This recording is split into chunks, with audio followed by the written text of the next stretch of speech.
Sydney Powell. This was like your biggest, your Lindell thing. You said Sydney Powell. I'm over the moon. Okay. I'm so excited. God bless you. You have so many people praying for you. Thank you for all your hard work. Oh, thank you so much. We feel those prayers. The whole team does. Cindy, give us up to date on what's happening. Particularly, I just got notified in the middle of the night. They're taking down your email account. They're trying to shut you down from communication and access to anybody about your ongoing investigation. Walk us through right now what's happened to the email. I want to make sure our audience knows, and particularly people that are part of your network. If they're not getting direct, immediate information from you, what's happening? Yes, MailChimp just deplatformed my law firm blast emails from SydneyPowell.com because apparently we were talking about defending the Republic, and they just can't stand the truth, Steve. That's all it is. They want to suppress free speech. They can't stand the truth. They are absolutely terrified of it. And all the behaviors you were talking about earlier, about all the labeling they do of us and the mocking, those are fear-based behaviors. Absolutely fear-based. They don't know what else to do. They have no substance, so they lash out with labels and try to dismiss us as, quote, conspiracy theorists or racist or mock us, and that's because they have absolutely nothing. Cindy, I want to ask you, you became a hero to this movement early on. I mean, you were one of the posse and helped us here in 18 in midterm elections. You were one of the surrogates. We had surrogate calls every day. You were in the middle of that. You took on General Flynn's case when it looked like, he had other lawyers and it looked like there was a lot of bad stuff was going to happen to him. Walk us through your journey, because you come from, you weren't doing this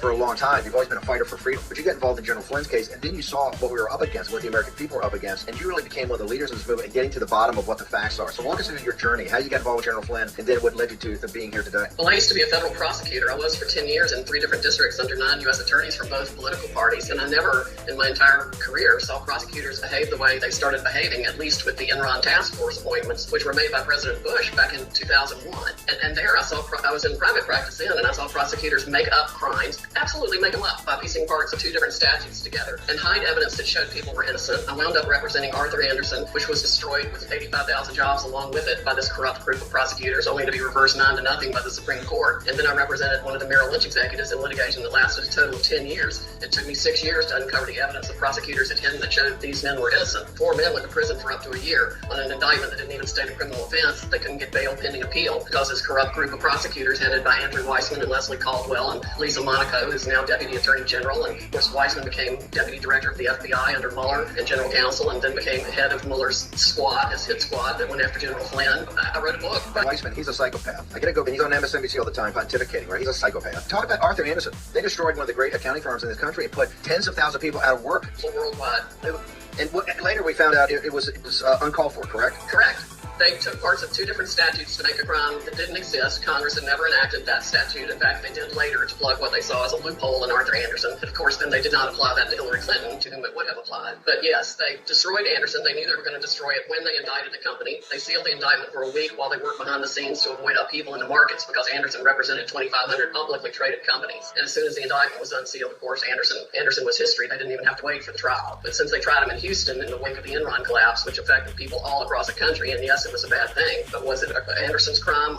No, it wasn't. There was no crime there with respect to Anderson. Certainly not what the government had charged. And so the company was destroyed for nothing. It took 2 years for a unanimous Supreme Court to reverse the Anderson conviction in its entirety. Why has Weissman not been charged with it? That's what I'm saying. How can Andrew Weissman, this psychopath, go about and do all this stuff? Why has he not been charged with anything? What do we have to do to actually get criminal charges against him? Why? I know what's going to happen after. People understand when we take over 2022 and 24, new deal, right? The same people around Trump that were talking about everything, they're all gone. Those are the ribbon clerks. They're gone. They all ran for the hills, okay? Got to be a new deal. So understand, we're winning in 2022 in a massive landslide. I take 50 seats, okay, taking the House of Representatives. Demand citizens, real voting ID and real paper ballots instead of those manufactured from the machines after they've changed the vote to whatever they wanted it to be. We've got to have a real electoral system before we can elect anybody. I think we won. Let's get to November 3rd. Tell us right now, our audience, where are you working? What are the verticals you're going after? When could people start to see results? We're going to go to court. Just walk us through what the whole apparatus of your investigation, where's it taking you? Well, almost immediately after the election, I started an organization called DefendingTheRepublic.org, and I would encourage everyone to go to our site and look at all the information there. We're focusing not just on election issues, but also issues of individual rights that involve COVID, masks, all kinds of different things, because they all are infringing on our rights as individuals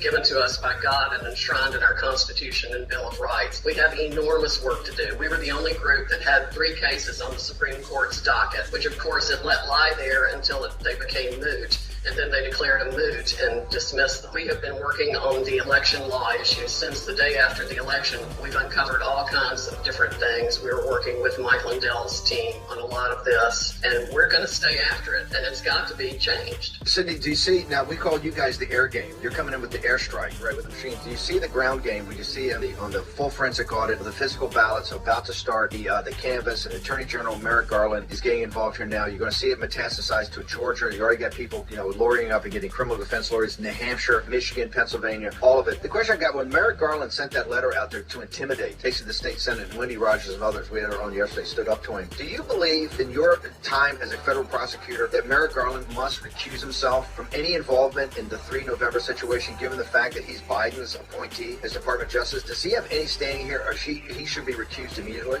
I think he should be recused, yes. And I found his conduct absolutely appalling. But by the way, the Trump administration also stood down on investigating the election. I don't know what in the world happened there, but all the election fraud investigations during the Trump administration were shut down after the election. Well, isn't that Bill Barr? I'm going to go back to Bill Barr because now he's got a $2 million. By the way, Barr is in on it when he's got a $2 million book deal from Simon & Schuster, one of these big publishers. You ain't getting a big book deal unless you're part of the problem. Trust me. Now, talk about Bill Barr and Trump's Justice Department and how they didn't serve the Republic. Well, I was a big supporter of Bill Barr. I really was until September or October when it seemed like something dramatically changed with him, and I don't know what it was. Certainly the people he left in charge there not only dropped the ball, but were a huge part of the problem in failing to do anything. It's inexplicable to me. In fact, I know that serious threats were made against at least 1 or 2 people out of the Department of Justice because of their efforts to do something about the election. You're seeing out with the constitutional authority of the state Senate of Arizona, they're doing a full forensic audit under their auspices. And the Attorney General, there's been no support of this, has told